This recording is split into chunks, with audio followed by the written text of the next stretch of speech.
So let's talk about some strategy principles. This isn't necessarily what to do, but what to be thinking about in the way you plan your strategy. And so we're going to talk about 5 principles.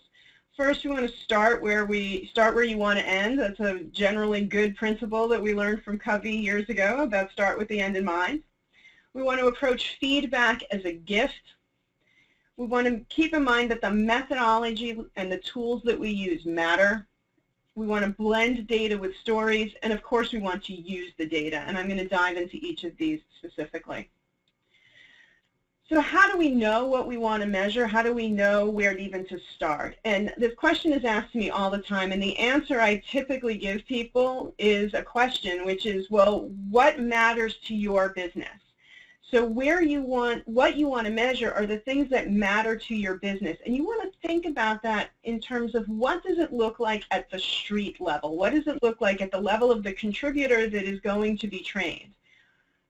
What are their performance indicators? What are their goals? How do they know that they've been successful? And what are those levers that we're trying to push or pull?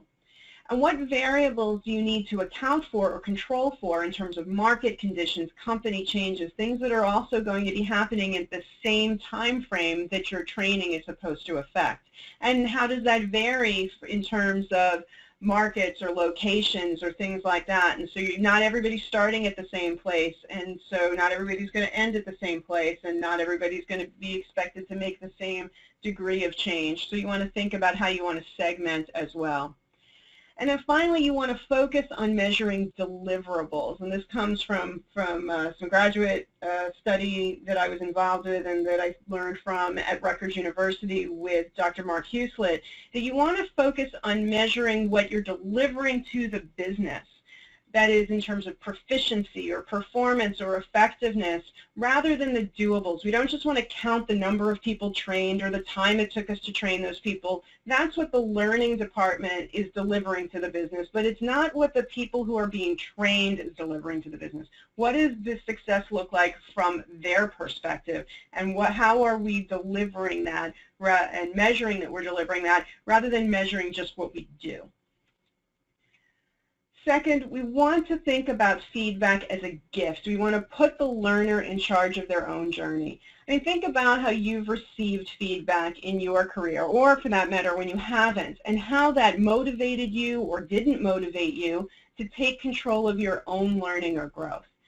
People want feedback. They want a sense of control, and they can't do that without information. And we all know that in the absence of information, people will make stuff up, and they will not have a consistent message about what's important, and they'll make different choices than we might otherwise want them to make. So you want to have a feedback loop as part of the principles of your measurement strategy, so that everybody is expecting to get feedback throughout the learning journey.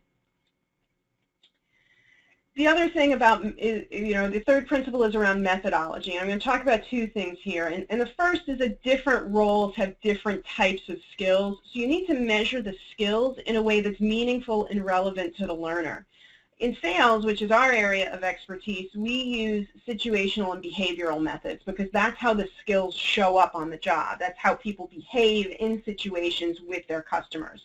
And so what we'll do is create survey methods that are anchored to best practices with a focus on strategy versus tactics, or strategic dialogue versus tactical dialogue, client-focused versus self-focused behavior or skill, and dialogue-based or questioning-led rather than didactic or telling, because that's what best practices are in a selling environment. And depending on the audience that you're training, you want to think about how do their skills show up on the job, and how you can measure those in a way that's meaningful and relevant to them and to the business. The other thing that you want to do is use the right tools at the right time. That's really the second part of the methodology. And you want to put tools in people's hands. You want to make it part of their day-to-day life. I mean, everybody's got a mobile device now. So you want to think about having your survey methodology mobile, just in time, not taking too long, not taking it out of their day-to-day life, but being a part of what they do and when they do it, and having it in their hands, whether it's on a phone or a tablet or a laptop or wherever they may be and however they are currently interacting with technology, if they are, and in case, make the most of it. Fourth thing to think about is blending data with stories. So think about this. What if you only had data to make decisions without any context? And I'll give you an example. I mean, we're all, many of us, watching the presidential race that's happening now with the election coming up in a couple of months. Now, studies show that successful presidential candidates tend to be taller than their losing opponents. So how comfortable would you be going into the voting booth and all that you knew about any of the candidates was their height, maybe not even their name? You would just have a couple of numbers on the ballot, and you'd have to pick from those numbers.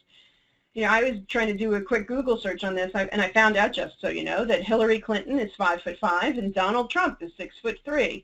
I couldn't even find the heights of Jill Stein from the Green Party or Gary Johnson from the Libertarian Party. But I did find a fun fact, which is that Gary Johnson is apparently 1.5 inches shorter than he used to be because he had a paragliding accident in 2015, and the surgery left him a little bit shorter. But can you imagine having to make decisions on something so important just based on that kind of data? So even the kind of data that we're capturing in a business context is necessary but not sufficient. And there's real value in combining the quantitative and the qualitative information.